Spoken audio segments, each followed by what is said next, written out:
ver la charla, la reunión científica de hoy. La reunión científica de hoy es un tema complejo, cardiopatía congénitas. Yo personalmente creo que es un tema un poco alejado de los cardiólogos clínicos y algunos especialistas del adulto.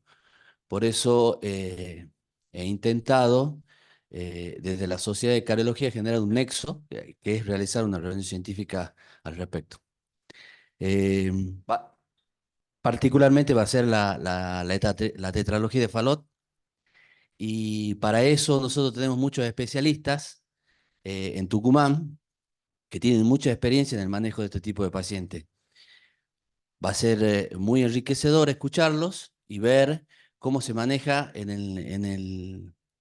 el día, en la diaria, este tipo de pacientes. Para eso hemos invitado a Susana Chico Campos, que es médica pediatra, cardióloga infantil, staff del Servicio de Cardiología del Hospital de Niño Jesús de Tucumán. Hemos invitado como panelistas a Pablo Pérez Carán, que es cirujano cardiovascular. Hemos invitado a Falú, a Ricardo Falú, también a Díaz Juan Manuel, que tienen mucha experiencia en el manejo de este tipo de pacientes. Previo a eso, y ya como vimos la primera reunión científica, vamos a tener los case report. Los case report donde puntualmente o tenemos que verlo desde el punto de vista del método complementario. Es decir, pacientes que son relacionados a la temática de la reunión científica y vemos la importancia de los métodos complementarios que existen. Para eso vamos a tener a Emilia Kreuzberg, creo que lo dije bien, que es jefe de residente de cardiología del Hospital de Niños. Va a hablar sobre vivir con la tetralogía de Fallot. También se encuentra el médico Jorge Cristiani, médico residente del Hospital Centro de Salud, de la residencia de cardiología del Hospital Centro de Salud.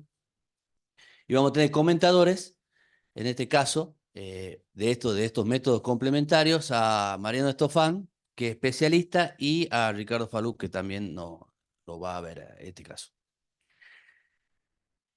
Vamos a empezar con la primera charla hasta que pueda Susana llegar y bueno, ya empezamos. Emilia.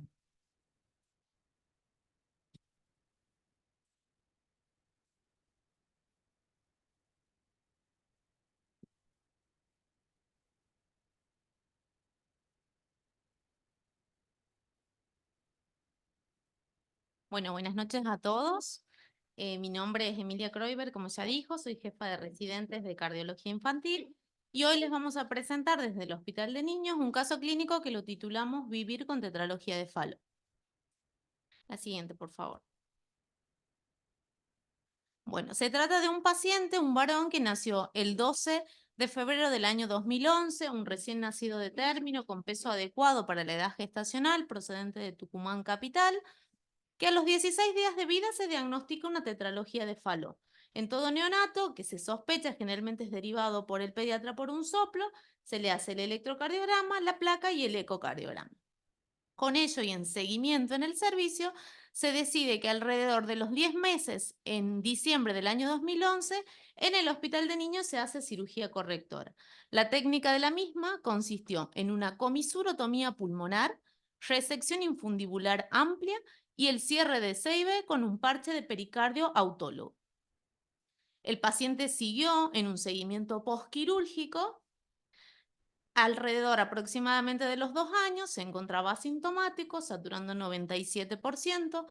En un ecocardiograma Doppler de esa instancia observábamos que ya había insuficiencia pulmonar moderada, insuficiencia tricuspidia moderada con un gradiente de 39 milímetros de mercurio, insuficiencia aórtica leve y moderada dilatación de cavidades derechas. Con estos datos se decide iniciar tratamiento con diuréticos, en este caso elegimos la espironolactona. Acá tenemos una brecha, sabemos que nuestros pacientes no siempre son los ideales en cuestiones sociales, acá tuvimos todo un tema, un drama familiar, tenemos la pérdida del seguimiento de los controles desde el año 2013 hasta el 2021. El paciente retorna al servicio con 10 años de edad, pesaba 32 kilos, refería disnea a grandes esfuerzos, estaba rosado, saturando 98%. Se constata al examen físico un Dressler positivo, un soplo sistólico eyectivo 2 de 3 en foco pulmonar y un soplo diastólico 1 de 3. No presentaba visceromegalias y teníamos una TA de 121,72 milímetros de mercurio dentro de los percentiles acordes para la edad. Dentro de este retorno al servicio, nosotros sabemos que en el seguimiento postquirúrgico hay una serie de métodos complementarios que son necesarios para valorar en qué instancia está, si es que es candidato a un nuevo procedimiento o a modificar la terapéutica que tiene el paciente. Le pedimos dentro de estos una placa de tórax. Como podemos observar, vemos una silueta cardíaca con una cardiomegalia moderada a expensas de cavidades derechas. Vemos cierta dilatación del tronco de la pulmonar. A nivel de las playas pulmonares, este infiltrado periliar bilateral. No hay muchos datos de hiperflujo en este caso, y si pueden ver a nivel medio external tenemos los alambres de fijación. Otro de los métodos que pedimos, que es muy importante, el electrocardiograma para ver la dispersión de ese QRS a lo largo del tiempo, que en este caso no lo teníamos. Observamos que tiene un ritmo sinusal con una frecuencia aproximada de 85 latidos por minuto, el eje que es izquierdo casi en -30, el PR aproximado entre 0,16 a 0,20 segundos.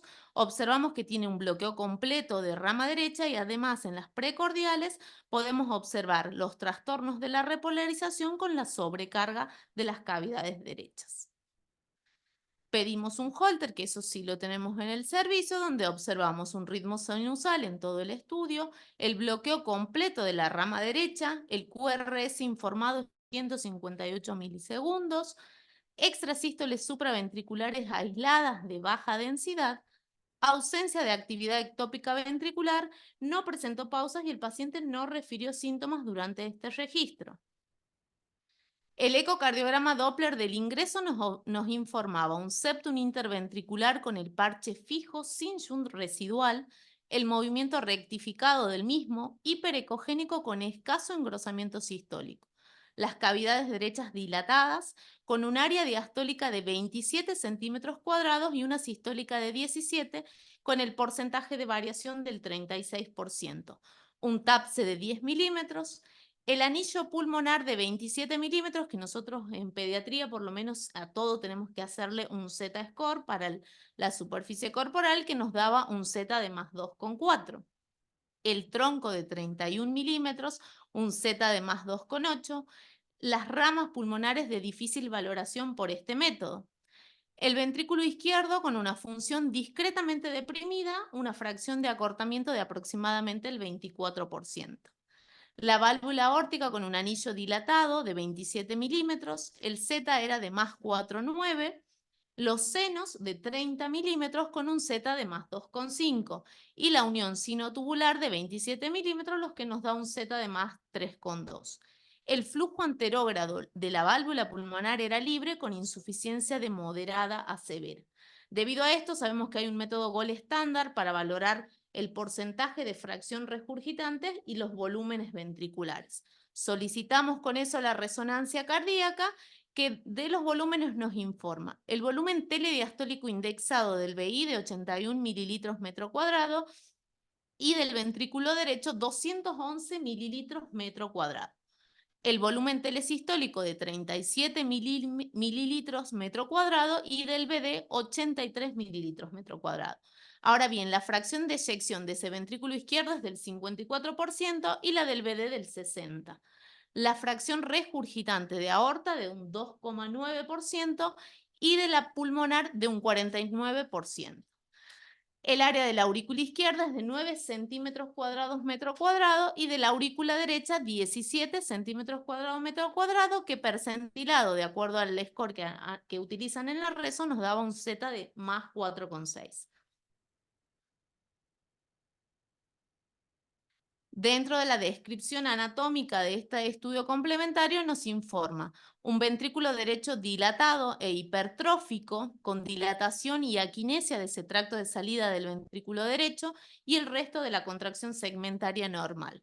Se observa un realce tardío transmural en el tracto de salida del ventrículo derecho, una insuficiencia tricuspidia leve, la válvula pulmonar con ausencia de tejido residual, sin estenosis e insuficiencia severa, el tronco y las ramas pulmonares dilatadas que si observamos en este corte sagital, podemos observar acá cómo se produce la regurgitación severa desde el tronco o el tracto de salida de ese ventrículo derecho hacia el mismo. La aurícula derecha dilatada, el septum interventricular con movimiento paradójico, la CIB cerrada sin cortocircuito residual, la aorta sinusal dilatada de 31 milímetros con los drenajes venosos tanto pulmonar como sistémico normal. Concluye que es una tetralogía de Fallot corregida con la válvula pulmonar con una insuficiencia severa, el BD dilatado con función sistólica global normal y una válvula aórtica con insuficiencia leve. Con todos estos, con estas características clínicas y los criterios que obtenemos de estos métodos complementarios, se considera que el paciente tiene indicación de competencia valvular pulmonar.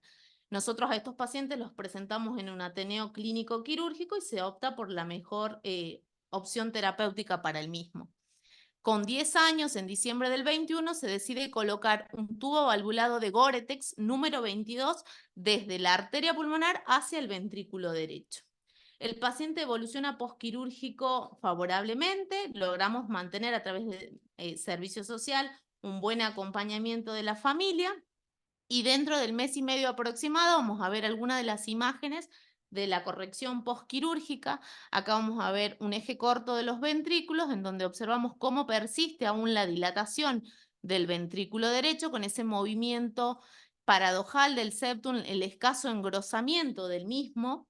Y si valoramos en un modo M, vemos acá totalmente el paradojal del septum, que al hacer un modo M tenemos una fracción de acortamiento de un 30%, pero que va recobrando con respecto a estudios previos.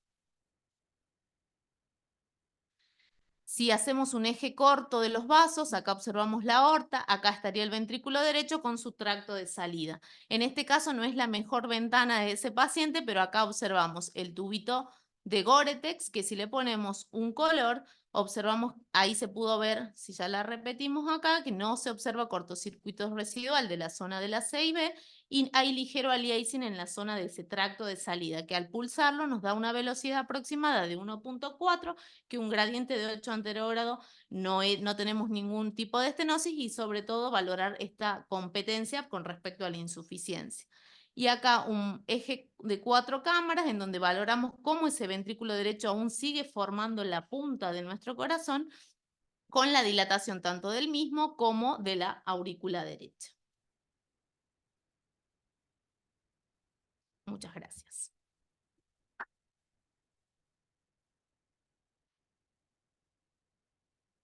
Mariano. Después no sé, Pablo, si querés decir algo. Bueno, por ahí comentaron un poquito las imágenes. Te felicito, muy buena la presentación, muy lindas las imágenes. Eh, Claramente, la tetralogía de Fallot, como vos lo dijiste, en el seguimiento, cuando evoluciona con insuficiencia pulmonar, se define con la resonancia, porque el eco tiene muchas limitaciones por la geometría compleja del ventrículo derecho, y la resonancia de algunos parámetros para definir la cirugía, y en este caso tenía un volumen de fin de diástolo indexado de 211, y eso ya es categórico para cirugía, porque más de 150 por lo general se usa de corte. Y tenía un fin de sístole de 83, 85, y creo que más de, o sea, creo que tenía eso, porque más de 80 también es para corte para cirugía. Así que sin duda, más allá de la severidad de la insuficiencia pulmonar, que por encima de 40 es severa, este paciente tenía casi 50%, tenía indicación de tratamiento. Hasta donde yo tengo entendido, por ahí vos, Pablo, me aclaraba un poquito más, hay que hacerle un seguimiento a estos pacientes, pero cuando uno los opera en tiempo y forma, inmediatamente después de reemplazar la válvula, ya se reduce el volumen ventricular hasta un 30-40%, cuando no lo operaste pasado, creo. Pero la verdad que bien, muy lindas las imágenes y el eco también se veía bastante clara, la dilatación de las cavidades derechas, como el ventrículo derecho gana la punta, tiene los diámetros aumentados, tiene aparentemente algo de disfunción en ese momento, pero bueno, me un poco operatorio inmediato y claro, hay que seguirlo. Me llamó un poco la atención que en el primer eco que tenía, creo que o un eco que tenía a los 2 años de edad, hablan de un ventrículo derecho dilatado, que ahí no me queda muy claro por qué, porque tenía una IP moderada y lo habían tratado precozmente, pero bueno, por ahí, como digo, cuando hacemos eco, sabemos que es complejo evaluar por eco el ventrículo derecho y muchas veces nos equivocamos y hay que avanzar a una técnica un poco más precisa que, bueno, ahí la resonancia nos ayuda y en estos pacientes el método de seguimiento y para definir la cirugía. Claro, por ahí la dilatación esta del ventrículo derecho nosotros lo hacemos todo en base a tablas y a la superficie corporal o el peso. Y en ese momento por tabla nos daba una ligera dilatación, por eso está así, pero por método cuantitativo no era tan preciso, pero se veía la dilatación. Bueno, felicitaciones, doctor. Muy bien. Buenas noches a todos. Un poco en la tetralogía de Fallot, eh, nosotros en lo que sería la cirugía correctora, intentamos siempre preservar la válvula pulmonar. A veces es muy difícil porque la tetralogía de Fallot es una enfermedad que tiene una heterogeneidad muy importante y a veces el anillo pulmonar es un anillo muy pequeño, hipoplásico, y tenemos que abrir ese anillo, o sea, se tiene que ampliar y se pone un parche en esa zona en donde perdemos la competencia. Al ser un ventrículo derecho muy hipertrófico, esa insuficiencia pulmonar es muy bien tolerada al principio porque la compliance del ventrículo derecho está siendo es decir, es reducida porque es restrictivo el ventrículo derecho a ser tan hipertrófico, por lo tanto, ese paciente durante muchos años, esa insuficiencia pulmonar no dilata el ventrículo derecho. Pasan los años y generalmente alrededor de los 10 años es donde uno tiene que darle competencia a la válvula pulmonar. Ante tanta heterogeneidad, uno tiene que decidir a veces y hacer niños, y los niños crecen y las válvulas, todavía no tenemos las válvulas que crezcan, tenemos que decidir qué es lo que le vamos a hacer al paciente, con qué vamos a dar competencia. Como no existe la válvula perfecta, ¿hay algún hemodinamista? ¿Llegó el doctor Falú o no? Ah, bueno, nada, para hacer un poco de controversia, porque también se puede hacer por hemodinamia esto, ¿no? Y ahí hay un gran mundo porque se ponen válvulas, sobre todo pulmonares, a nivel pulmonar, por hemodinamia. El problema siempre va a ser el peso y también estamos siempre con el tema de la duración de esas válvulas en el tiempo. ¿Cuánto dura una válvula? Y el otro gran problema que tenemos es el valor, es decir, el costo que tiene una válvula puesta por hemodinamia. Nosotros en el hospital estamos siguiendo cuando se puede, todo vamos a poner, no es un protocolo porque no lo estamos haciendo, digamos, a nivel protocolizado, pero sí estamos poniendo muchos tubos de Gore-Tex valvulados. La válvula es una válvula bicúspide que la construimos nosotros, se hace un Gore-Tex con Gore-Tex de 0,1 milímetro. Entonces un parche Gore-Tex que nosotros lo armamos, esto ya está armado, lo armaron los japoneses y los japoneses les va muy bien, es decir, tienen competencia en Gore-Tex de 16 milímetros para arriba, libre de cirugía en un 90% en 10 años. Que uno puede decir una válvula biológica también podría llegar a durar ese tiempo, pero nosotros en niños lamentablemente tenemos un deterioro muy precoz y una calcificación muy precoz de las válvulas biológicas y la verdad que nos duran demasiado poco y tenemos que hacer un recambio temprano. El otro problema que tienen las viejas válvulas biológicas es el anillo o el stent que viene, que es un stent rígido. Entonces, si uno pone una válvula pequeña o relativamente pequeña para el paciente, tenemos el problema que después no podemos poner por hemodinamia una válvula más grande porque el anillo ya nos está dando el diámetro fijo. Hay válvulas hoy en día biológicas que son reexpandibles, es decir, que se pueden primero reexpandir si es que quedan chicas, se pueden reexpandir con balones por hemodinamia y Si ya se deteriora la competencia valvular, se puede poner por hemodinamia también otras válvulas y se reexpanden, por lo tanto, ya vienen como preparadas para las sucesivas reintervenciones, que es el gran problema que tiene este paciente. Es decir, que un paciente que tiene IP, nosotros ya lo estamos, de alguna manera, diciendo que va a tener muchísimas reintervenciones en su futuro. Es decir, el pronóstico de ese paciente va a ser muchas reintervenciones. Y por último, para completar el esquema de tratamiento, existen ahora polímeros que se están estudiando en varios países que de alguna manera le dan una matriz a los tejidos propios, es decir, a todo lo que va a ser el endotelio, para generar directamente válvulas y tubos de su propio tejido. Y ese polímero después desaparece. Es decir, solamente es una matriz para que se genere el tejido propio y a partir de ese tejido propio ya el paciente tenga hasta crecimiento como si fuese su propio tejido. Así que, bueno, eso.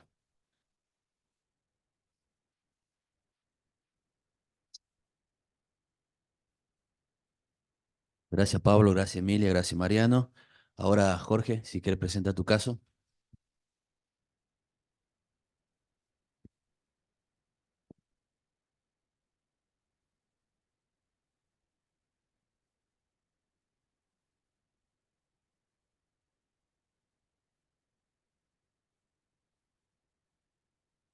Bueno, ¿cómo le va? Buenas noches.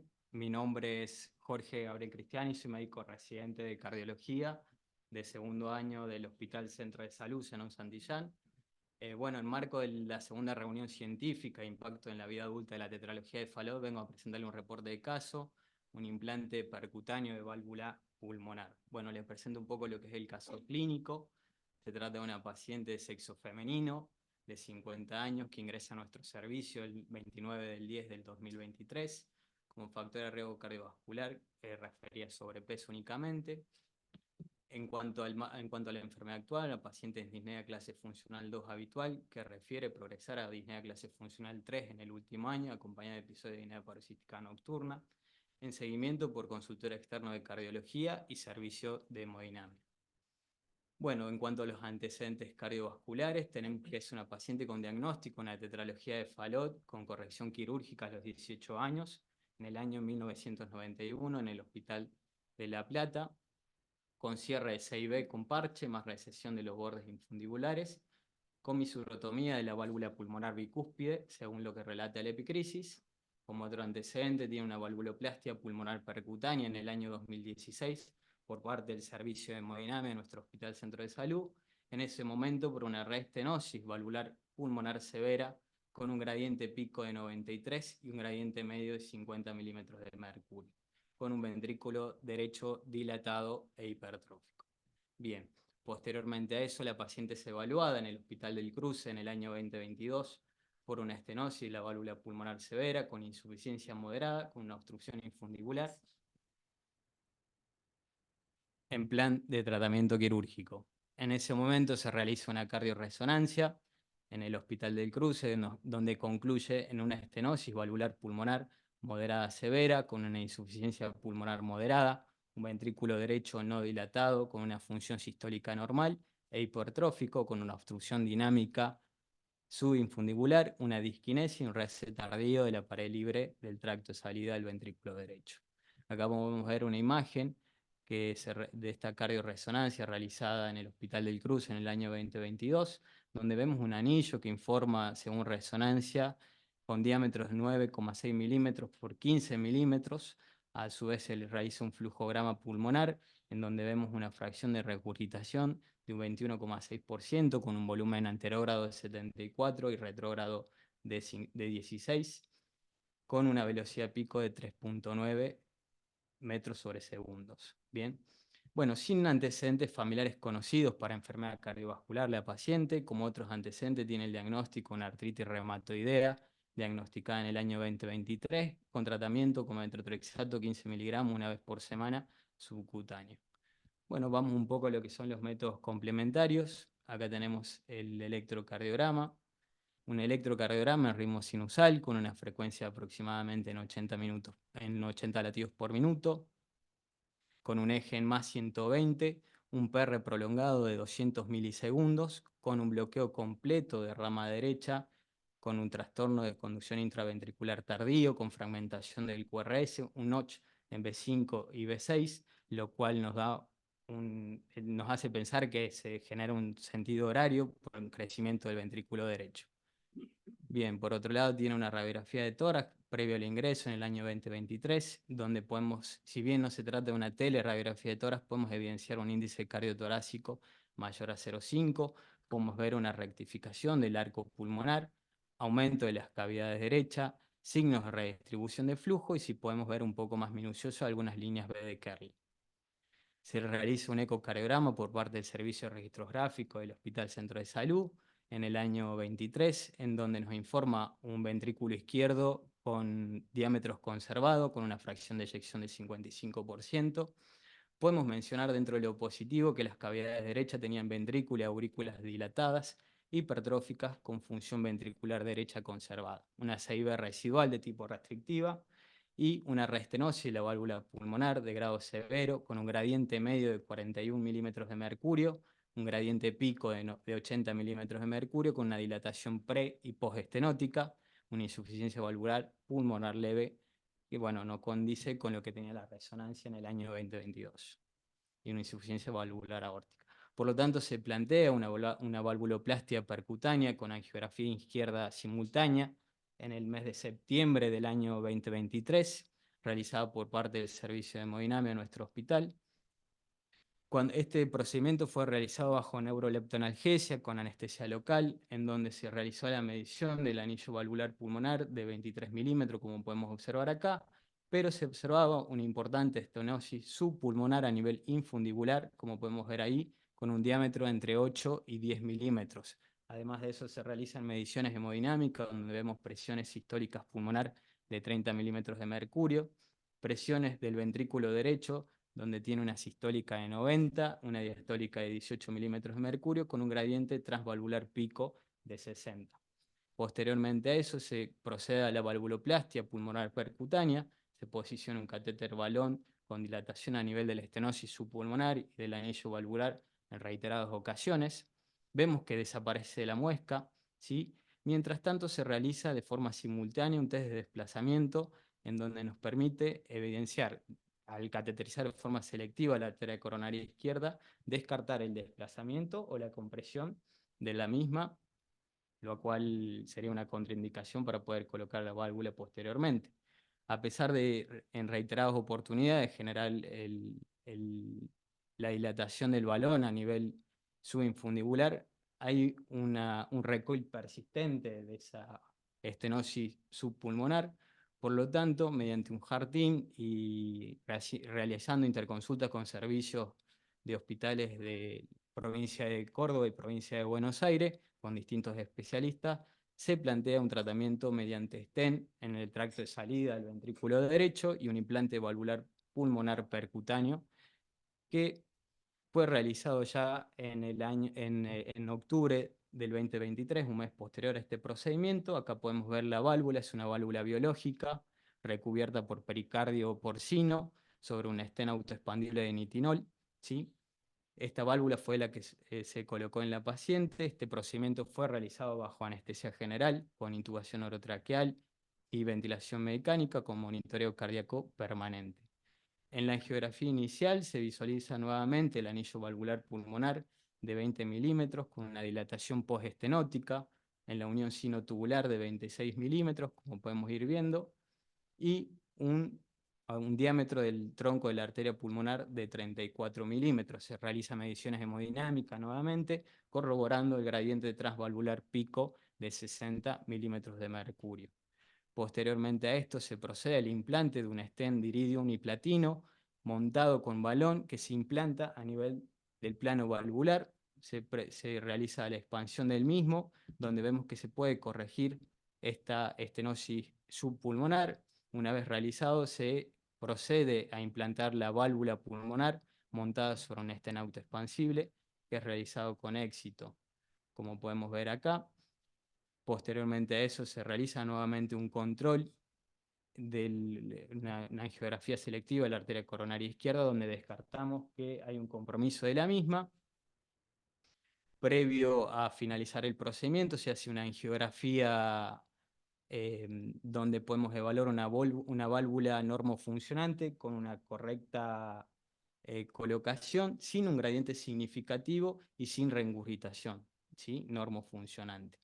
Después de este procedimiento y finalizado el procedimiento con buena tolerancia por parte del paciente, cursa internación en la unidad coronaria con buena evolución clínica, cursa asintomática, sin signos de falla cardíaca, y se realiza un ecocardiograma al día siguiente, en donde podemos observar una prótesis valvular biológica sobre un stent con una correcta movilidad de subvelo, y podemos también, con un pulsado, podemos evaluar el gradiente transpulmonar de la prótesis de 10 milímetros de mercurio con una velocidad de 157 centímetros sobre segundo.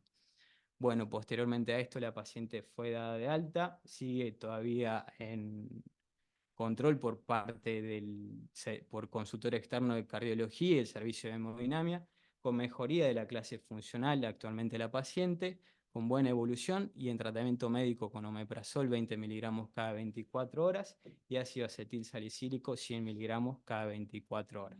Paciente con buena evolución clínica, acá le dejo la noticia, fue el primer implante percutáneo de válvula pulmonar realizado en un hospital público en la provincia de Tucumán. Cabe aclarar que esto fue realizado en el hospital público y también del NOA, realizado por parte del servicio de hemodinamia en el Hospital Centro de Salud Zenón Santillán. Bueno, dado por finalizado lo que es la presentación del caso, le doy las gracias. Bueno. Bueno, muchas gracias, Jorge. Justo habíamos invitado a Ricardo para que pueda comentar junto con Mariano. No sé si llegaste a ver algo, Ricardo. Creo que estuviste vos en el servicio con ese paciente, ¿o no?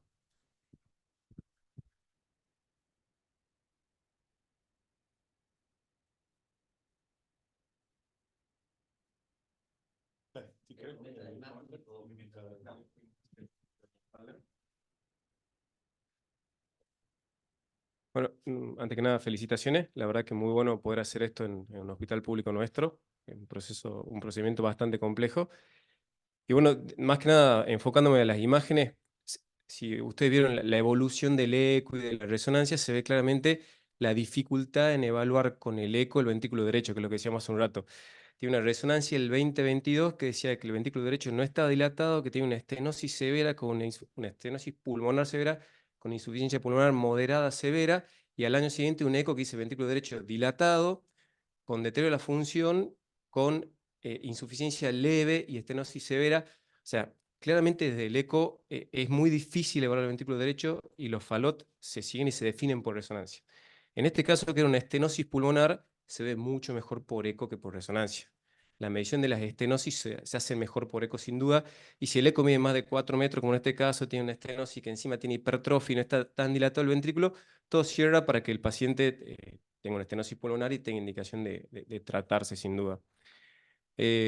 Una cosa me llama un poco la atención, por lo general, cuando está dentro de las posibilidades, antes de hacer un procedimiento tipo poner un tubo valvulado, un stent, o más que nada cuando hay una dilatación pre y post estenótica, se recomienda hacer una tomografía. Bueno, la tomografía aporta mucha información de la anatomía porque para eso puntualmente es excelente la tomografía, para la planificación de la resolución. Y acá probablemente hubiera ayudado, pero igual el resultado fue espectacular. Se considera que el procedimiento es efectivo cuando se pone la prótesis y queda con una regurgitación menor que leve, con un gradiente transprotésico menos de 35 milímetros de mercurio. Acá tenía 15, 16, una cosa así, súper bien. Así que esta bioprótesis, la verdad que quedó muy bien y quedó, o sea, la resolución fue muy buena. Nada, felicitaciones, y de las imágenes no mucho más para decir, ¿no? Muy bien. Bueno, disculpa por llegar tarde, pero bueno, estoy saliendo de la sala en este momento. Sabe que en nuestra actividad no disponemos de nuestro tiempo, somos Así que bueno, no, yo las imágenes de este caso los llegué a ver en su momento cuando lo hicimos, cuando lo hicieron, yo no estaba en la sala en ese momento. Bueno, como ya seguramente el doctor Chico Campos va a explicar, acá la mayoría de los problemas que presentan desde el punto de vista estructural los pacientes con Fallot en la edad adulta es la patología del tracto de salida del ventrículo derecho que puede evolucionar hacia estenosis o hacia insuficiencias o la combinación de ambas que requieren tratamiento. Son pacientes que habitualmente tienen varias reintervenciones, por ahí segunda, tercera cirugía cardíaca y con un alto riesgo quirúrgico. Entonces ya de hace bastante tiempo, no es tan reciente que se empezaron a hacer los implantes valvulares percutáneos. De hecho, el primero que se realizó fue en posición pulmonar, no aórtico, fue 2 años antes. Y hay básicamente dos diseños, uno de válvulas balón expandibles y otras autoexpandibles, que dependen sobre todo si el tracto es nativo o es uno muy injerto o un tubo, si los diámetros, etcétera. Y tiene unos resultados hemodinámicos realmente importantes, muy buenos, y la duración que están teniendo, porque esto se está haciendo de forma regular ya desde hace aproximadamente 15 años. Y nosotros hicimos acá en Tucumán un paciente del servicio de cardiología en el año 2017, pusimos el primero con una válvula balón expandible, una Melody, un chico de 15 años que hoy en día, bueno, ya es ingeniero y hace una vida completamente normal y los parámetros hemodinámicos son excelentes. Y esto, bueno, es una muy buena alternativa donde estamos viendo muy buena evolución, tanto hemodinámica inmediata como a largo plazo, comparable a los resultados de las cirugías. ¿Mm? La cirugía valvular en posición pulmonar no tiene, por lo general, los mismos resultados que tiene en el corazón izquierdo, tienen por ahí menor durabilidad y más frecuencia de recambio de las válvulas, y la opción percutánea es una alternativa realmente muy buena y que se está imponiendo cada vez más. Hicimos el año pasado otra, también un paciente del Hospital de Niños, que pusimos ya una autoexpandible similar a la que hicieron en este caso. En este caso fue una Venus Pino, ¿cierto? Una Una Pulsar. Pulsar fue también la que pusimos. Que bueno, también es otra opción, ¿sí? Los detalles técnicos no es nada sencillo, tiene sus cosas. La preparación del landing de la válvula, el hacer llegar, son dispositivos de bastante grueso calibre, poco flexibles y que a veces la mayor dificultad radica técnicamente en posicionarlo correctamente. Por lo general requieren siempre una preparación de la zona de implante con un stent previo para vencer la estenosis que habitualmente existe, que a veces le hace falta balones no convencionales, son balones de muy alta presión, que incluso llegan a fracturarlo a los homoinjertos, y se ponen stents forrados, y sobre eso se pone la válvula.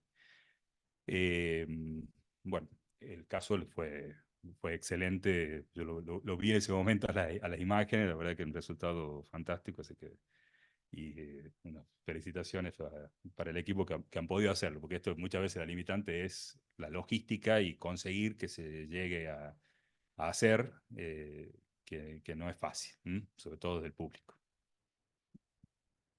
No. Bueno, muchas gracias, Jorge. Muchas gracias a todos los que presentaron los casos clínicos.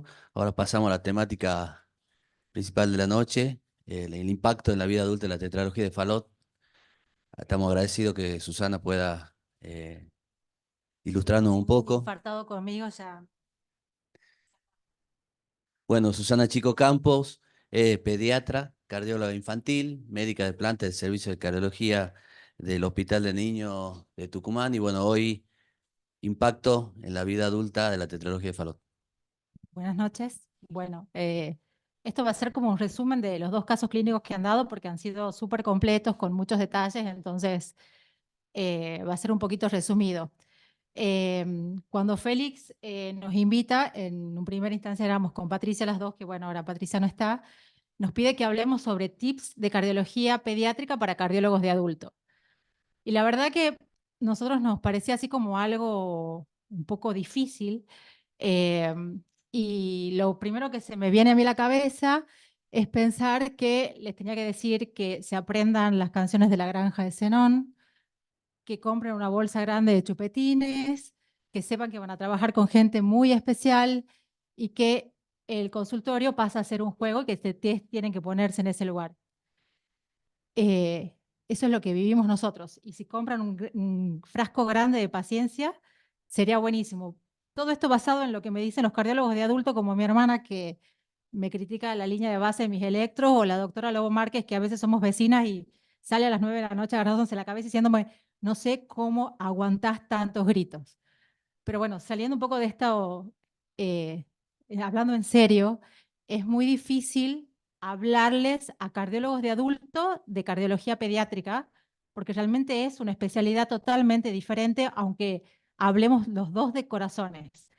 La cardiología pediátrica nace en 1930 con esta señora que es Helen Townsend, que va a ser después la que hace parte de la primera cirugía paliativa de la tetralogía de Fallot, y que toma como referente a esta mujer canadiense que es Maud Abbott, que es la que hace un atlas de cardiopatías congénitas. Entre ellas dos se las reconoce como las fundadoras o las creadoras de esta especialidad o subespecialidad de la cardiología. En la Argentina, 10 años después, se crea el primer servicio de cardiología infantil en el Hospital de Niños Ricardo Gutiérrez de la provincia de Buenos Aires, donde tanto el doctor Pablo Pérez Carán como yo tenemos el honor de habernos formado. Y empieza a haber algunas, he quedado por encima de lo que iba, pero bueno. Se forma esta especialidad. Y si hablamos un poco de malformaciones cardiológicas, sabemos que son las malformaciones más frecuentes en el recién nacido. El 1% de los pacientes de los recién nacidos que nacen con alguna malformación, en su mayoría son cardiopatías congénitas. En la Argentina se sabe que hay 7.000 recién nacidos vivos por año con alguna malformación en sus diferentes severidades, porque tenemos desde lo más complejo a lo más simple. Espera que intento volver. No podemos. Bueno. No importa, ya seguimos ahí. Más o menos era un poco para entrar en contexto sobre los números de cardiopatías congénitas que hay. Entonces, los recién nacidos vivos, y que actualmente, debido a los avances que ha habido en la medicina y sobre todo en las técnicas quirúrgicas, las edades se han ido prolongando en el tiempo. Ya no, los pacientes con cardiopatías congénitas no fallecen en los primeros años de vida, sino que han logrado llegar hasta la vida adulta. El 35% de estos pacientes que han sido operados durante la etapa neonatal o en el primer año de vida o en los primeros años de vida llega a la vida adulta requiriendo otra reintervención. Por eso, para nosotros, tanto los cardiólogos infantiles como los cardiólogos de adultos, es muy importante que empecemos a hablar de la transición de estas cardiopatías congénitas que vemos nosotros y que ahora han sido un problema para toda la cardiología mundial. Por eso se empieza a hablar de esta nueva subespecialidad que es las cardiopatías congénitas del adulto, que se las nombra como los pacientes Guch, porque se sabe que 1 de cada 4 adultos es probable que sea internado al menos una vez en un periodo de 5 años, y que 2 de cada 5 internaciones que van a tener van a ingresar a través de una guardia, ya sea por una arritmia, por insuficiencia cardíaca, por enfermedad coronaria, hipertensión pulmonar o una endocarditis infecciosa. ¿Por qué se crea esta necesidad en la cardiología? Porque se ha visto que las cardiopatías son de una gran heterogeneidad. Hay múltiples patologías, hay múltiples combinaciones de estas patologías, no hay realmente un enfermo parecido al otro, y eso se asocia muchas veces a otras anomalías que no implican solamente la parte cardiovascular. que el entrenamiento en cardiopatías congénitas de los cardiólogos de adulto es breve e insuficiente y siempre está muy relacionado con la parte pediátrica y no se conoce de las complicaciones o los problemas que hay a largo plazo de estas enfermedades, y que las técnicas quirúrgicas que hace 20 o 30 años se utilizaban no son las mismas que actualmente se utilizan, y que en el camino se han ido quedando cosas, por ejemplo, no en el falot, pero por ejemplo en la transposición de grandes vasos, que hay patologías, hay tipos de cirugías que ya actualmente no se hacen, pero que hay pacientes que viven con esas cirugías hechas y que son altamente invadidos estos pacientes. No tienen una cirugía cardíaca, tienen cirugías paliativas, cirugías correctoras, cateterismos terapéuticos, cateterismos diagnósticos y el implante de diferentes dispositivos. Por ejemplo, este es un paciente mío de 8 años, que vemos que tiene múltiples ya cirugías en la que va en su corta edad. Entonces, cuando este paciente llega a la vida adulta, no es un paciente virgen de haber tenido ningún tipo de tratamiento. Bueno, vamos un poco a la tetralogía de Fallot. Dentro de las cardiopatías es el 0,2 al 0,4% de los recién nacidos, de cada 1000 recién nacidos. Y los de los que llegan a la vida adulta es la cardiopatía congénita más frecuente. Si nos acordamos que esto es la anatomía un poco, que está formado por una CIB subaórtica normalmente grande, con el desplazamiento de acá del septum, que hace que se genere una estenosis, ya sea a nivel infundibular, valvular, y muchas veces esto va acompañado por el hipoflujo durante la vida fetal de una disminución del tamaño del tronco y de las ramas pulmonares. Esta CIB grande a nivel subaórtico hace que la aorta esté cabalgando en un 50% sobre este tabique o sobre esta CIB. Esto a veces no se presenta solamente con estas malformaciones. Muchas veces está acompañado de una CIA, de un ductus, de anomalías totales o parciales del retorno venoso pulmonar, de arco aórtico derecho, y algo que para nosotros es de gran importancia en el diagnóstico es que se acompaña muchas veces de anomalías de las coronarias, porque según eso va a hacer que el tratamiento quirúrgico sea diferente. En 1945, esta señora que habíamos presentado al principio su foto, con Blaylock, hace la primera cirugía paliativa, que se trata de una anastomosis que se hace entre la carótida y la rama pulmonar.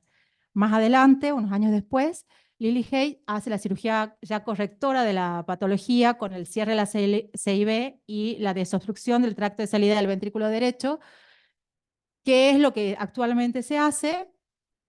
Antes se hacía en edades más avanzadas y se empezaba haciendo la anastomosis. Actualmente la anastomosis no se realiza, tan solo que sea en algunos casos muy especiales, y se hace directamente la cirugía correctora en pacientes menores de 1 año de edad, y lo mejor es que sea entre los 3 y los 6 meses si el paciente, por toda su clínica, lo permite. Bueno, ahí tenemos una fotito de por qué es importante el tema de la anomalía de la coronaria, que se da en un 4%, y es porque esta coronaria está atravesando el tracto de salida del ventrículo derecho, lo cual, al hacer la ampliación del tracto de salida por el equipo quirúrgico, podría dañar esta coronaria. Entonces, en estos pacientes se opta por poner un tubo desde el ventrículo derecho hasta la arteria pulmonar. Según las estadísticas, el Fallot, como decíamos, que no es solamente la cardiopatía, sino muchas de las veces, al ser una patología troncoconal, está dentro de un síndrome genético que es el CACH22, que es del 15 al 20% de esta asociación. ¿Qué pasa con el CACH22? ¿Por qué es importante? Porque son pacientes que tienen problemas inmunitarios. Ellos tienen agenesia del timo y eso hace que la recuperación postquirúrgica sea grave porque tienen más predisposición a tener infecciones en la recuperación que tienen postquirúrgica. Se sabe que sin tratamiento estos pacientes llegan al año en un 66%, a los 3 años un 49% y a los 10 años solamente un 24%. Pero que si tienen el tratamiento quirúrgico adecuado, tienen una sobrevida de 30 años el 72% de estos pacientes. Lo que va a cambiar la mortalidad va a ser si la cirugía ha sido adecuada en el tiempo correcto y se ha tenido estos previos que a veces generan otras anomalías en la anatomía del paciente, y si se ha usado el parche transanular, porque la insuficiencia pulmonar se considera el compromiso postquirúrgico más importante que tienen a largo plazo. Bueno, entonces, fisiológicamente, vemos que es un paciente que pasa por muchos estadios. Nace y sufre de cianosis con saturaciones de hasta 75%. Debido a esta comunicación interventricular y a la estenosis, hay un shunt de derecha a izquierda. El paciente anteriormente, después de esa cianosis, se le generaba un hiperflujo a través de esta anastomosis que genera el daño tanto de la rama y también de la vasculatura pulmonar si se lo deja un tiempo prolongado, porque recordemos que está llegando flujo arterial al parénquima pulmonar. Entonces son pacientes que si esa anastomosis se deja largo tiempo, probablemente terminan desarrollando hipertensión pulmonar. Y por último, la corrección, que ya puede ser la resección infundibular, la valvulotomía pulmonar, el parche transanular o la colocación del tubo de ventrículo derecho hacia la arteria pulmonar. Bueno, parece que todo lo que iba atrás quedó adelante. Es importante que acá sepamos que el paciente operado de una cardiopatía congénita va a tener secuelas, complicaciones y residuos, que son cosas que son esperadas para la cirugía, otras que que se van generando en el tiempo, por ejemplo, las arritmias, o alteraciones en la reparación, por ejemplo, que queda una CIB residual, o que se desprende el parche de la CIB que se cerró. Estas son las lesiones residuales. Tenemos la insuficiencia pulmonar.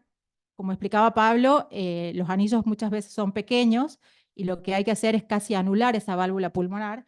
Se abre la válvula y se pone un parche para ampliarlo. Al quedar esa válvula sin funcionamiento normal, en el tiempo va a ir generando una insuficiencia pulmonar que va a ir deteriorando en años a ese ventrículo derecho. La obstrucción del tracto de salida del ventrículo derecho por el aumento de la presión, la dilatación y disfunción de este ventrículo, también del ventrículo izquierdo, que va a ser porque ha habido cómo trabajan juntamente el ventrículo derecho y el ventrículo izquierdo, por algunas CIB que quedan residuales que no son tan pequeñas, y el daño miocárdico que se da por la cianosis prolongada que muchas veces estos pacientes sufren a lo largo de su infancia. Dentro de las complicaciones vamos a tener arritmias, muertes súbitas, estenosis valvular pulmonar residual, CIB residual, distorsión de las ramas pulmonares en los pacientes que tuvieron anastomosis, la insuficiencia pulmonar, esto a largo plazo por dilatación del ventrículo derecho puede también tener una insuficiencia tricuspidia, la dilatación de la raíz aórtica con insuficiencia aórtica. Esto está generado porque normalmente las aortas en la tetralogía de Fallot son de gran tamaño, el anillo, y eso se debe a que también en toda esta etapa hasta la cirugía está recibiendo tanto el flujo del ventrículo derecho como del ventrículo izquierdo. Entonces tienen válvulas aórticas demasiado grandes comparadas con la válvula pulmonar. Y si hablamos un poco de las arritmias, habrán visto que tanto en este electro como en los electros de los dos casos clínicos es importante el bloqueo completo de rama derecha que tienen, que para nosotros es algo muy importante en el seguimiento porque nos va a dar parámetros para decir si este paciente tiene mayor o menor riesgo de muerte súbita. Tiene la parte M bloqueo anterior izquierdo, puede haber bloqueo AB de tercer grado, puede haber arritmias tanto auriculares como ventriculares, taquicardias ventriculares sostenidas por circuitos de reentrada en las zonas donde se hace la ventriculotomía, y este riesgo de muerte súbita a los 30 años es del 6,5%, y a partir de esta edad ese riesgo va aumentando año a año con un 0,2% anual en el seguimiento del paciente. O sea que nosotros en cada consulta pedimos siempre un electrocardiograma y vamos midiendo la amplitud del complejo QRS, porque esto ya se sabe que tiene una especificidad del 95%, y ahora también no se hablaba tanto de la fragmentación, pero también se ha sumado como criterio para hablar de mayor riesgo de muerte súbita. Entonces tenemos, cuando el complejo QRS es mayor de 180 milisegundos y la dispersión del QT es mayor de 60, el riesgo de muerte súbita es alto. La prueba de esfuerzo, que es otro estudio que normalmente se puede pedir desde el consultorio, son pacientes que tienen disminución de la respuesta cronotrópica y reducción de la tolerancia al ejercicio y bajo gasto del ventrículo derecho, pero nos sirve sobre todo como valor pronóstico también para sumarle al riesgo de muerte súbita y ver si el paciente necesita una reintervención o no. Y el ecocardiograma, bueno, ya lo dijo Mariano y se vio en los casos que las ventanas son malas, son pacientes con muchas esternotomías, con muchos tratamientos quirúrgicos o hemodinámicos por los cuales las ventanas no son buenas, pero sí nos sirven mucho para ver a veces cosas de la anatomía y empezar a ver la necesidad de pedir una resonancia magnética. No solamente la anatomía nos sirve para ver la función, ya sea por el TAPSE, la fracción de acortamiento, y medir un poco la insuficiencia de la válvula pulmonar. Ahí hay imágenes, este es un Falot no operado, donde se ve el cabalgamiento del 50% de la aorta sobre el septum. Hablamos siempre de 50% porque si el cabalgamiento es un poquito mayor, ya estamos hablando de una patología totalmente diferente. Acá vemos, bueno, el desplazamiento que tiene generando la obstrucción a nivel del tracto de salida, la disminución del calibre del tronco de la pulmonar, acá se logran ver las ramas, el segundo a través de la CIB, el gradiente de la estenosis, y bueno, que tenía acá, se veía, acá se ve cómo la coronaria atraviesa el tracto de salida, no sé si se logra ver bien desde atrás, hasta llegar al tracto de salida del ventrículo derecho. Si el cirujano tiene que cortar acá para ampliar la válvula, estaría afectando la coronaria. Este tampoco. Bueno, y llegamos a la resonancia magnética, que como ya se repitió varias veces, sería el gol estándar de esta patología, donde vamos a pedir, nosotros no tenemos muchos lugares donde mandar, pero cuando empezamos a mandar era como aclarar qué es lo que queríamos ver, porque no queríamos una resonancia cualquiera, queríamos saber, aparte de la anatomía y los volúmenes, la fracción de regurgitación que tiene ese tracto de salida, el volumen de fin de diástole, el volumen de fin de sístole, la fracción de eyección, tanto del ventrículo derecho como del ventrículo izquierdo, la anatomía del árbol bronquial, la circulación colateral y la viabilidad miocárdica. Son para nosotros criterios muy importantes que necesitamos que estén detallados en el informe de la resonancia magnética. Acá podemos ver un aneurisma, por ejemplo, la imagen de un aneurisma del tracto de salida, y acá una imagen del ventrículo derecho previo a la cirugía y posterior. Bueno, y la gran pregunta es, llega el paciente con Falot y ¿cuándo reintervenimos? Lo ideal es que lo reintervengamos al paciente cuando no está sintomático, porque cuando está sintomático ya la viabilidad miocárdica es difícil que retrograde. Entonces, lo ideal es que sean pacientes asintomáticos que se detecten en forma precoz para que se haga una indicación oportuna. Y tenemos estos son los criterios que se usan sumando 2 o más criterios para que el paciente sea reintervenido ya sea quirúrgicamente o a través de hemodinamia. Que la fracción de fin de diástole del ventrículo derecho sea mayor de 150, la fracción de fin de sístole mayor de 80, que la fracción de eyección del ventrículo derecho sea menor de 47%, la del ventrículo izquierdo menor de 55%, que haya aneurisma del tracto de salida del ventrículo derecho, que el QRS sea mayor de 160 o que el paciente presente episodios de taquicardia ventricular sostenida.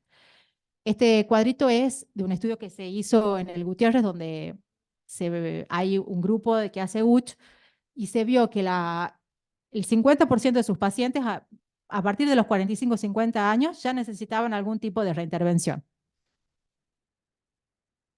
Bueno, y acá, ¿qué intervenciones son las que se realizan? Se hacen neumoinjertos, se ponen válvulas biológicas o tubo de Hancock, se hace anuloplastia, se puede hacer resección de ese aneurisma, se hace plástica de la válvula aórtica, se puede hacer si el paciente presenta algún tipo de arritmia o el otro, crioblación, poner marcapasos, resincronización, CDI. O sea, son pacientes que necesitan el trabajo conjunto de todos los especialistas. Y tenemos las cirugías correctoras, un poco para ver el tema cómo se va haciendo, la apertura de la válvula pulmonar, cómo se va resecando la parte muscular para ampliar el tracto de salida del ventrículo derecho. Y acá esto que se ve en blanco es la fístula que se hace, la anastomosis entre la subclavia y la válvula pulmonar. Y después tenemos la parte hemodinámica con las que ya han explicado tanto Pablo como Ricardo de los procedimientos y las cosas que se pueden utilizar. Bueno, ¿qué consideraciones tenemos que tener en estos pacientes? Porque hay algunos momentos que llega la paciente de 20 años que ya a veces no llega embarazada o que quiere embarazarse y que tuvo un falot y que se la mandamos a Juan Manuel directamente para que la vea. El paciente, si tuvo una cirugía correctora, puede, y un ventrículo derecho que funcione con una buena función, los riesgos son bajos. Si bien se sabe que en los primeros meses del embarazo el volumen que manejan estos pacientes aumenta considerablemente, puede soportar y llegar a término un embarazo. Ahora, si la paciente no tuvo cirugía correctora o ya tiene una disfunción ventricular, el porcentaje de óbitos fetales es importante, ¿sí? Y también y de insuficiencia cardíaca de la madre, que muchas veces tiene que terminar en una terapia intensiva durante el embarazo o después del parto. Si el paciente quiere realizar algún tipo de ejercicio y el paciente está sintomático, no tenemos por qué restringirle, pueden hacer una vida activa, normal, pero si la función no es buena, indicarle que la actividad sea de baja intensidad y que se evite el ejercicio isométrico. Y en cuanto a la profilaxis antibiótica, está especificada e indicada en pacientes muy elegidos, no es en general a todos los pacientes que necesitan de la profilaxis antibiótica. ¿Qué se hace con estos pacientes? Se hace un seguimiento anual, se le pide electrocardiograma, un ecocardiograma, un Holter, ergometría, y se valora, según todo lo que hemos dicho, estos criterios, si el paciente va a necesitar o no una resonancia magnética para ver la necesidad de una reintervención.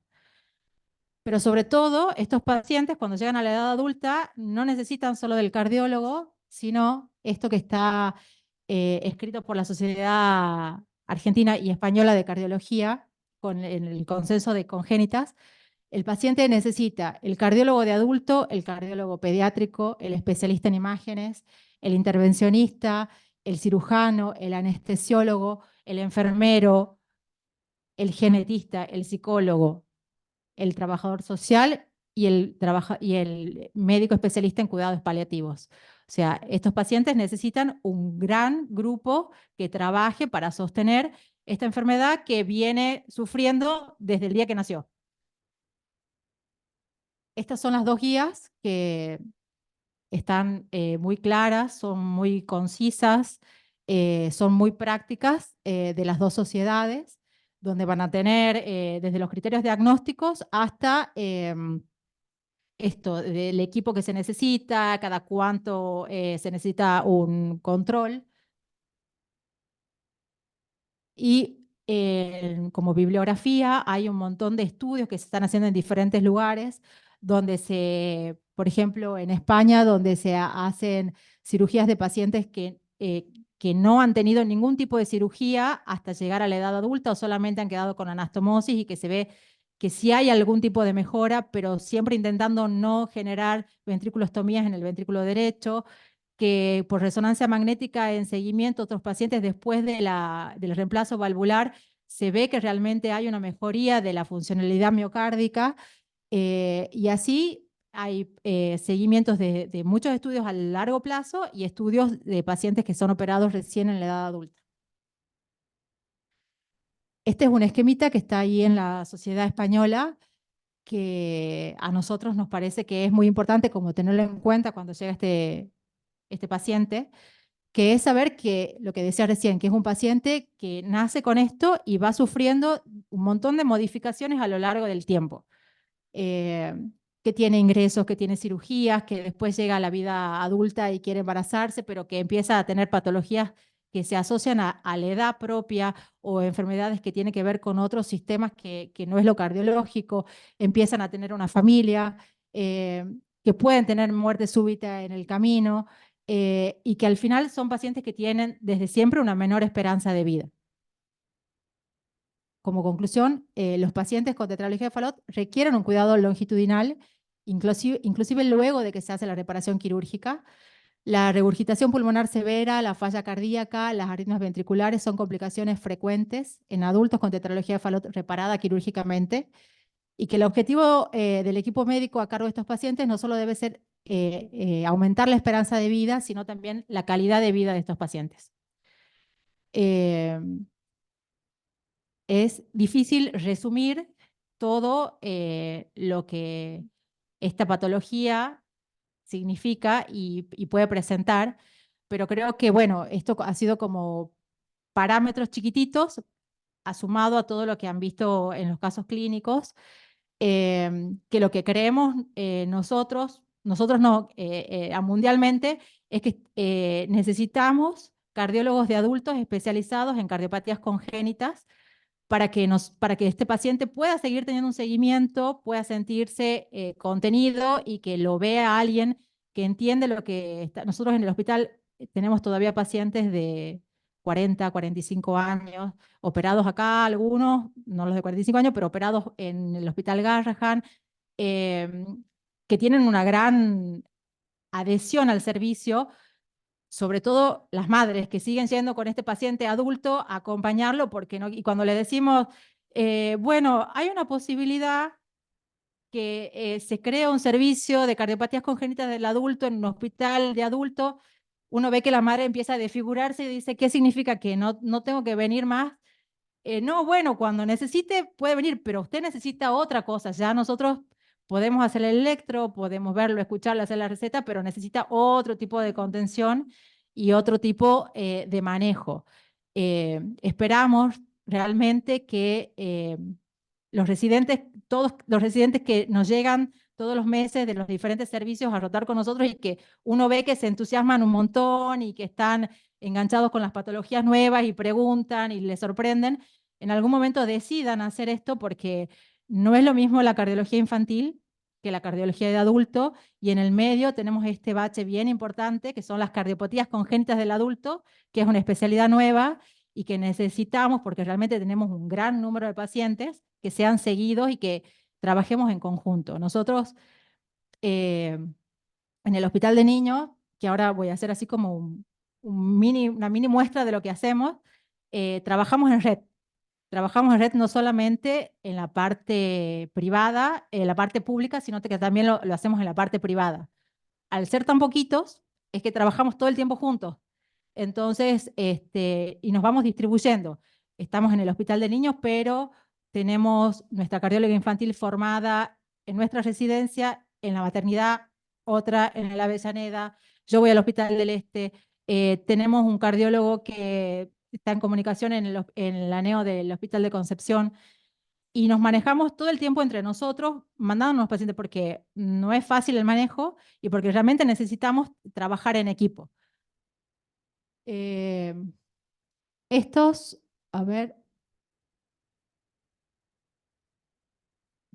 ¿me lo podés volver para atrás? Ahí está. Bueno, hablaba de red porque no solamente trabajamos acá, sino que somos parte de un plan nacional de cardiopatías congénitas que se maneja desde Buenos Aires, y hay centros de derivación. Así brevemente les cuento que nace un paciente con una cardiopatía, ese paciente se denuncia a este centro coordinador, y este centro coordinador va derivando a los pacientes a diferentes centros tratantes. Tucumán es hoy centro tratante, bueno, desde hace muchos años, de todo el NOA. Nosotros recibimos pacientes de Santiago del Estero, de Catamarca, de La Rioja, de Salta, de Jujuy. Esos pacientes vienen acá, son operados y vuelven a su provincia.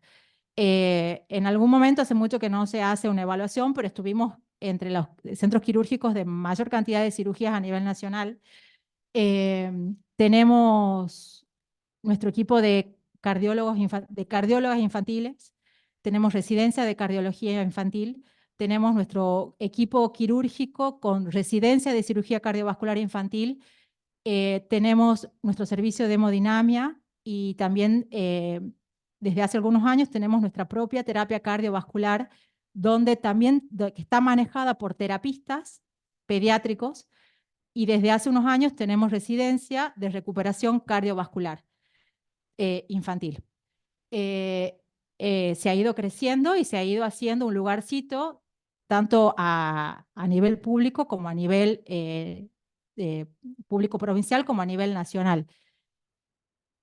Estos más o menos son los números que manejamos para que vean cómo han ido nuestras cirugías variando en los últimos años. Hemos pasado de ser un centro de baja complejidad a un centro de mediana a alta complejidad dentro de la Argentina. La procedencia de nuestros pacientes, por supuesto, la mayoría son de Tucumán y tenemos un gran porcentaje de Santiago del Estero, pero vienen pacientes de diferentes lugares y las patologías que se operan en el servicio, que son ya prácticamente todas desde hace 1 o 2 años, al ser centro de alta complejidad, se nos permite la cirugía de todas las patologías, y acá tienen en celeste hasta el 2015 y en un color moradito hasta el 2019. Así que bueno, hemos crecido un montón.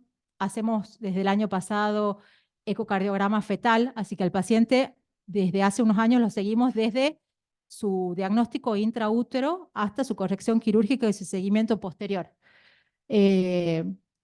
La mortalidad en los últimos años ha sido de las cirugías realizadas solo en el hospital del 4,4%. Y bueno, estos somos todos nosotros, faltan un montón. Y nada, bueno, muchas gracias, espero que les haya servido y que alguien se entusiasme para hacer esto después.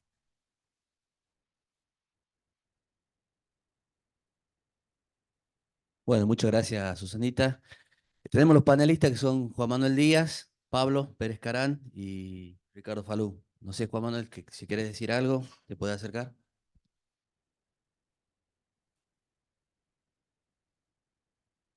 Hola, buenas noches. Primero, gracias por la invitación, Félix, y me parece muy bueno. La verdad que la sociedad trate este tema de cardiopatía congénita me parece genial, es algo muy importante. Como ha dicho Susanita, son pacientes que vamos a terminar viendo todos los cardiólogos no van a llegar, abundan en una marea que ya es algo que ya no es que van a llegar, sino que ya están entre nosotros los congénitos. Así que nos tenemos que empezar a familiarizar con esto. La verdad que son pacientes complejos, la evidencia, para empezar que hay mucha variedad de cardiopatías, la evidencia no es tan sólida como lo que acostumbramos a ver los cardiólogos, que nos gusta la evidencia 1A para tratarlos. Esto es difícil, son 2 casos muy desafiantes. El segundo es un chico que la indicación de operarlo, de reintervenirlo, sí es fácil, pero bueno, el timing de cuándo, sabiendo que hay que reoperarlo, lo opera a los 10 o lo opera a los 12 o a los 15, todo está supeditado a que después haya que operarlos de nuevo, ¿no? Entonces eso son cosas que hay que pensar y que las tienen bastante difíciles los pediatras y los cirujanos cardiovasculares desde ya, que han mejorado mucho. La cirugía, por ejemplo, en el Falot, esto de conservar el anillo, de que no usan parche, las complicaciones se ven mucho más tardías. Se veían antes las insuficiencias pulmonares mucho más severas y los pacientes se descompensaban mucho antes, ¿no? Entonces, la verdad que todo ha ido mejorando, pero queda mucho por hacer. Creo que es muy importante algo que ha señalado Susanita del tema de la transición y la transferencia de los pacientes. Los pacientes no tienen dónde seguirse. De adultos, el gap del seguimiento, sobre todo en la adolescencia, hace que los pacientes aumenten la morbimortalidad. Eso está totalmente escrito. Entonces, la pérdida del seguimiento es muy importante, hasta el 60% en Latinoamérica. Hay que trabajar mucho en que los pacientes pasen de hospitales pediátricos a hospitales de adultos. Aprovecho para contar que se está por abrir una unidad de congénita del adulto en el Padilla ahora próximamente, así que si tienen pacientes, mándenlo para el Padilla que lo vamos a ver con gusto. Pero bueno, la idea es concentrar y que los médicos de adultos vayan ganando experiencia, los electrofisiólogos, los hemodinamistas, los cirujanos cardiovasculares de adultos que no acostumbran a operar cirugías con patología congénita, vayan aprendiendo de los doctores pediátricos y operen en conjunto y todos adquieran más experiencia para tratar este grupo de pacientes que tanto requieren, ¿no? Son pacientes complejos, muy demandantes y sí, la verdad que en las consultas nos pasa esto de de que tienen 40 años y llegan con las madres saben mucho de su enfermedad, los pacientes saben mucho de su enfermedad y bueno, han padecido toda su vida, así que creo que acompañarlos desde el sistema y de los médicos y de la formación es muy importante. Bueno, entrando un poquito en Falot rápido, claro, las complicaciones son las lesiones residuales, insuficiencia, estenosis y las reintervenciones y las arritmias, ¿no? Yo le voy a aprovechar para preguntarle a Susanita cómo las llevan con el tema de los estudios electrofisiológicos, las indicaciones, otra cosa, las indicaciones CDI y los estudios electrofisiológicos en las arritmias ventriculares son siempre muy complejas. Lo tenemos a Félix aquí también, pero la verdad que la experiencia de los centros, cuándo poner un CDI, son cosas muy complejas, pero no sé cómo la llevan, si tienen... No tenemos nosotros electrofisiólogo infantil. Claro. Así que lo que hacemos es, dependemos de la voluntad del doctor Salica muchas veces, y sí tenemos mucho contacto con los electrofisiólogos del Garrahan, que mandamos los pacientes para allá directamente o hacemos las interconsultas tipo videoconsulta. El Garrahan tiene establecido un sistema de videoconsulta que vos podés presentarte, mostrar las imágenes, te estás con el médico, charlas, te muestra todo y te va guiando. Eso es algo que a nosotros nos falta, pero bueno, tenemos la experiencia de esa gente, de uno de adulto y de la gente del Garrahan que nos va ayudando. Por ahora son ellos y bueno, los cirujanos después son los que colocan todo lo que haya que colocar, digamos. Bueno, nada, felicitarlo a todos los expositores y a la sociedad. Gracias. Gracias, Juan Manuel. No sé si quiere decir algo, Pablo o Ricardo, o alguien del público, y vamos cerrando la... Diga. La pentalogía de Falot. Ya no hablamos de pentalogía de Falot, no. Hace mucho que no hablamos de pentalogía de Falot. Comunicación interauditiva. Claro, lo que pasa es que en realidad como los pacientes cuando nacen casi todos tienen foramen oval permeable. Que es algo que tiene que estar cuando el paciente nace, porque si no hubiera estado en la vida fetal, el corazón no se hubiera formado bien, el paciente se hubiera muerto. Entonces, al nacer todos con un foramen oval permeable, que en el primer momento, tan solo que sea un foramen enorme, lo llamamos foramen oval, dándole el tiempo que se cierre. En un principio no hablamos como pentalogía, pero como que no le llevamos tanta importancia al foramen. Nos importa más a ver dónde está el arco aórtico, a ver dónde están las coronarias, a ver que no tenga una anomalía de retorno venoso, que son cosas que sí vamos a necesitar resolverlas, más que un foramen oval o una CIA. Pero no, hace mucho que ya no se habla de pentalogía de Falot. No le tenemos tanto. No, sería menos grave que tiene Claro. el paciente, sería Falot. Una vez que uno ya va a corregir, si está ya abierta, se la cierra. Pero es lo menos complejo, digamos.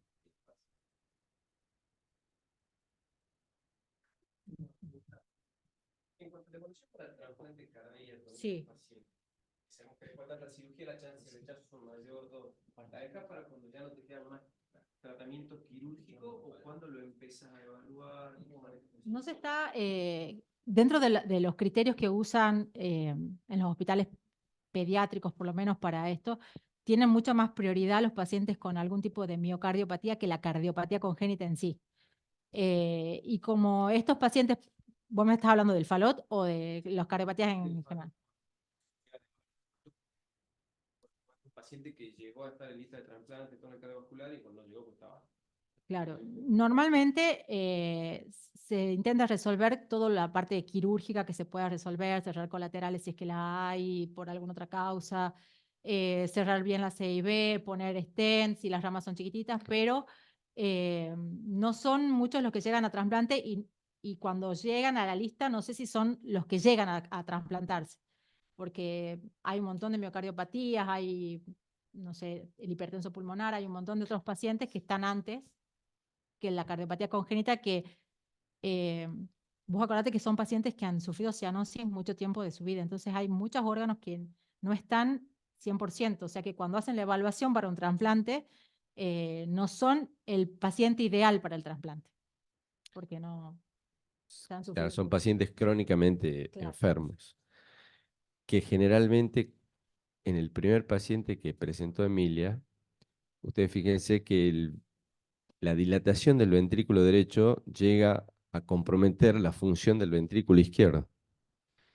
Y es ese punto en el que no tenemos que llegar nunca. Porque cuando ya falla el ventrículo izquierdo significa que estamos llegando extremadamente tarde y a veces es muy difícil de revertir esa situación. Es decir, porque ya falla el BI.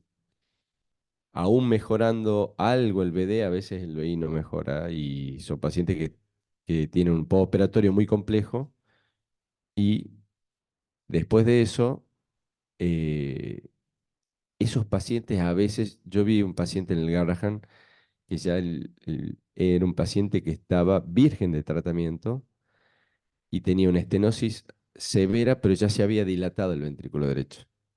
Y ese ventrículo derecho que ya estaba disfuncionando, ya estaba disfuncionando el ventrículo izquierdo y era un paciente que ya a ese paciente lo estaban evaluando para tal vez hacer un trasplante cardíaco. Pero es muy difícil que un paciente con cardiopatía congénita llegue a trasplante cardíaco. Se agota absolutamente todo porque el trasplante cardíaco es otra enfermedad. O sea, los trasplantados le generamos una gran enfermedad, sobre todo cuando estamos en la edad de niños, ¿no? Hay un porcentaje altísimo de retrasplantes y de fallecidos, muchos fallecidos, con el trasplante. Bueno, para terminar lo que dijo Susanita, de ya felicitaciones, hermosa presentación, un poco el paneo de todo lo que es. Fallot es enorme, es una patología gigante, es una patología eh, que con los resultados no solamente de la sobrevida, sino de mejorar la calidad de vida, hace que un servicio de cirugía cardiovascular infantil comience a llamarse un servicio de cardiovascular infantil. Es decir, es como la patología en donde nosotros mostramos que hemos avanzado desde el punto de vista integral, no solamente el punto de vista quirúrgico, para poder afrontar las patologías mucho más complejas, ¿no? Bueno, creo que nosotros, todo esto que hemos ido logrando en ya 15 años, se ha podido lograr justamente a esa integración. A nosotros nos gustaría, como presentó el doctor, por ejemplo, ese paciente que se hizo una resonancia magnética en el Hospital del Cruz, yo me imagino porque el paciente se había operado en Buenos Aires y que ya como que queda ahí, pero bueno, ese es un paciente que tranquilamente se podría haber presentado en nuestro servicio y evaluarlo y hacer una resonancia y resolverlo también. Porque todos terminamos siendo, nos sentamos todos en la misma mesa y de alguna manera siempre los pacientes los terminamos viendo. Así que la idea es esa, de trabajar en equipo. Bueno, desde ya agradezco más que nada al servicio de cardiología infantil y ha sido un gusto contar no solo con vos, Susana, sino con todos los especialistas que están en tu equipo. Muchas gracias a todos por la asistencia. Pensábamos que era un tema complejo, un tema que había que que remarlo mucho para la sociedad, pero tuvimos más de 150 inscriptos, tenemos más de 70 online, acá hay más de 50 personas, así que creo que la distancia que existía desde este tema complejo al cardiólogo adulto, hemos empezado a achicarla, así que bueno, le agradezco a todos, muchas gracias y lo esperamos abajo, hay un lunch para que interactuemos.